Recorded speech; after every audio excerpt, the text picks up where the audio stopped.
بسم اللہ الرحمن الرحیم۔ السلام علیکم ورحمۃ اللہ وبرکاتہ۔ صدقہ کی حفاظت کرنا۔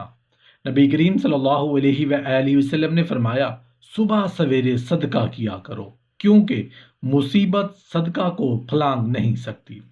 رمضان المبارک میں صدقہ کا خوب اہتمام کرو، اور اس کے علاوہ سورج گرہن کے وقت، مشکلات میں، سفر میں اور مرض میں اور بابرکت اوقات میں صدقہ کرتے رہنا چاہیے۔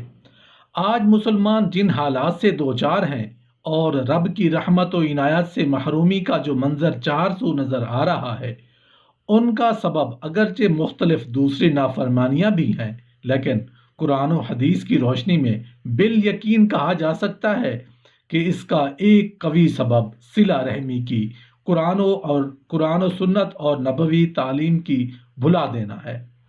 ہماری اکثریت نے اس کو بالکل ہی فراموش کر دیا ہے، اور ہمارا رویہ اس باب میں غیر مسلموں سے ذرا مختلف نہیں۔ اس دنیا میں کوئی شخص اپنی محنت کا ضیاع دیکھنا نہیں چاہتا۔ دنیاوی نفع و نقصان کے مشاہدہ میں آ جانے کی وجہ سے انسان کی توجہ اس طرح زیادہ رہتی ہے، اور آخرت کے غیب میں ہونے کی وجہ سے عموماً اس کی رعایت مد نظر نہیں رہتی۔ آخرت کا نقصان ہی اصل نقصان ہے۔ ناجائز تجارت کرنا، سودی کاروبار کرنا، دھوکہ و فریب، رشوت اور ملاوٹ وغیرہ کے، یہ سب وہ امور ہیں جو آخرت میں آدمی کو ہر قسم کی نیکیوں سے محروم کر دیں گے۔ جہاں یہ سب امور دوسری نیکیوں کے برباد ہو جانے کا سبب ہیں، وہیں صدقہ بھی ان سے ضائع ہو جاتا ہے۔ لیکن صدقہ کے متعلق چند دیگر امور بھی ہیں جن کو خاص صدقہ کی بربادی میں دخل ہے۔ آدمی کو چاہیے کہ ان سے بچے اور اپنے صدقہ کی حفاظت کرے۔ ذیل میں ان امور کو درج کیا جاتا ہے جن کو صدقہ کی حفاظت میں خاص دخل ہے۔ صدقہ کر کے احسان جتلانے سے بچو۔ ارشاد باری تعالیٰ ہے، مومنو، اپنے صدقات و خیرات احسان رکھنے اور ایذا دینے سے برباد نہ کر دینا۔ علامہ عبد الرحمن جوزی رحمۃ اللہ علیہ فرماتے ہیں، فقیر کو کوئی تکلیف دہ بات کہنا یہ ایذا ہے۔ ایک قول یہ ہے کہ دوسروں کو اس کے ساتھ کیے احسان کی خبر کر دینا جس سے وہ لوگوں میں اپنی سبکی اور خفت محسوس کریں، یہ ایذا ہے۔ حسان بن ابی ثنا رحمۃ اللہ علیہ اپنے اہل بیت کو خرید کر آزاد کرتے تھے، اور انہیں آزاد کرنے والے کی کانوں کان خبر نہ ہوتی تھی۔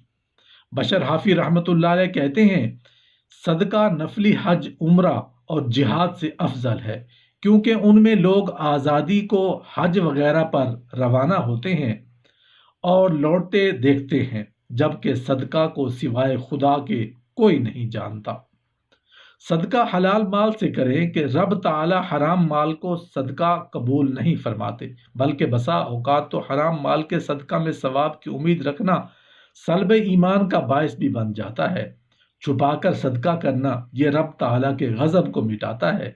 نبی کریم صلی اللہ علیہ وآلہ وسلم نے فرمایا، خفیہ صدقہ دینے والا اعلانیہ صدقہ دینے والے سے 70 گنا افضل ہے۔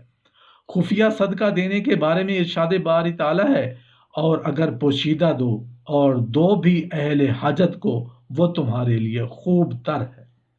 اس آیت سے معلوم ہوا کہ عمل کے اعلان و اخفا میں اختیار ہے، اور ساتھ ہی اخفا کی افضلیت بھی ہے، جبکہ اعلان میں کوئی خاص مصلحت نہ ہو۔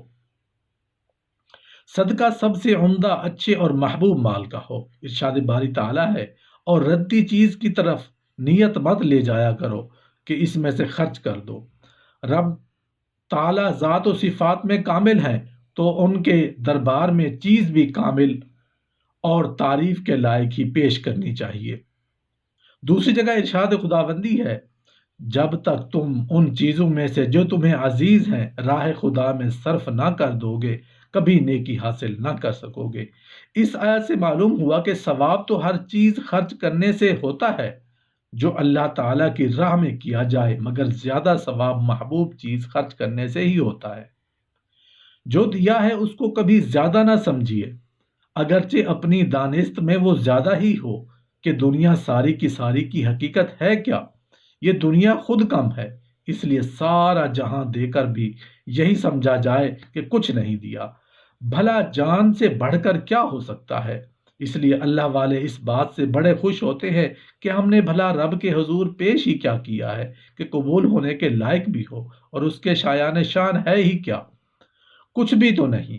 وہ درال ورا ذات ان سب باتوں سے بے نیاز ہے۔ یہ محض اس کی عطا ہے کہ بندے جو پیش کرتے ہیں وہ نہایت قدردانی سے قبول کر لیا جاتا ہے کہ وہ ذات پاک شکور ہے۔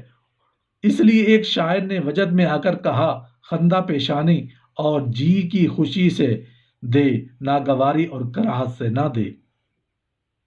ایک حدیث میں ارشاد ہے کہ کسی کا دیا ہوا 1 درہم بسا اوقات 1,00,000 درہم سے بڑھ جاتا ہے۔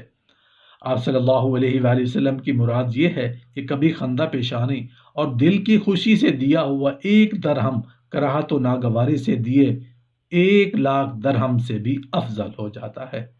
خالص رب کی رضا کے لیے دے، تلاش و جستجو کے بعد نیک متقی عالم کو دے، جس سے وہ رب کی اطاعت اور علم کی نشر و اشاعت میں مدد لے۔ اسی طرح نیک عیال دار قریبی رشتہ دار کو دے۔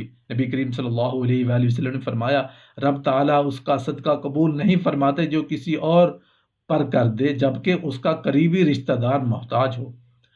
نبی کریم صلی اللہ علیہ وآلہ وسلم نے فرمایا کہ مسکین پر صدقہ ایک صدقہ ہے، اور محتاج ذی رحم پر صدقہ کرنا صدقہ بھی ہے اور صلہ رحمی بھی ہے۔ کہتے ہیں کہ وہ شخص کامیاب نہ ہوگا جس کے اہل دوسروں سے مانگتے پھریں۔ علماء کرام فرماتے ہیں کہ صدقہ، کفارہ اور وصیت میں اولا یہ ہے کہ ذی رحم محرم رشتہ داروں سے ابتدا کی جائے، جیسے چچے، ماموں، خاوند، بیوی وغیرہ۔ پھر ذی رحم غیر محرم کو دیا جائے، جیسے چچیرے بھائی، ماموں، خاوند، بیوی وغیرہ۔ پھر ذی رحم غیر محرم کو دیا جائے، جیسے چچیرے بھائی، ماموں، زاد بھائی وغیرہ۔ پھر رضائی محرم رشتہ داروں کو دیا جائے، پھر سسرالی محرم رشتہ داروں کو، پھر غلام آزاد کرنے والوں کو اور آزاد کردہ غلام کو دیا جائے، پھر پڑوسی کو دیا جائے۔ حالت صحت میں صدقہ کرنے میں عجلت کرے کہ نفس کی ٹال مٹول کی خاطر میں نہ لائے۔ نبی کریم صلی اللہ علیہ وآلہ وسلم نے فرمایا، اے آدمی اپنی زندگی میں حالت صحت میں 1 درہم صدقہ کرے، یہ موت کے وقت 100 درہم صدقہ کرنے سے بہتر ہے۔ دربار رسالت سے دریافت کیا گیا، سب سے افضل صدقہ کون سا ہے؟ تو آپ صلی اللہ علیہ وآلہ وسلم نے فرمایا، تو اس حال میں صدقہ کرے کہ تو تندرست ہو اور مال کی حرص رکھتا ہو اور دولت مندی کی آرزو ہو اور فقر سے ڈرتا ہو، اور تو صدقہ کو اس وقت تک مت ٹال کہ جب جان حلق میں آ جائے، تو کہنے لگے کہ اتنا فلاں کو اور اتنا فلاں کا، جبکہ اب یہ مال فلاں کا یعنی تیرے وارث کا ہو چکا ہے۔ نگاہ رسالت میں موت کے وقت خرچ کرنا نہ خرچ کرنے کے برابر ہے۔ نبی کریم صلی اللہ علیہ وآلہ وسلم نے فرمایا، اس شخص کی مثال جو موت کے وقت غلام آزاد کرتا ہے یا صدقہ کرتا ہے، اس شخص کی سی ہے جو پیٹ بھرنے کے بعد ہدیہ کرے۔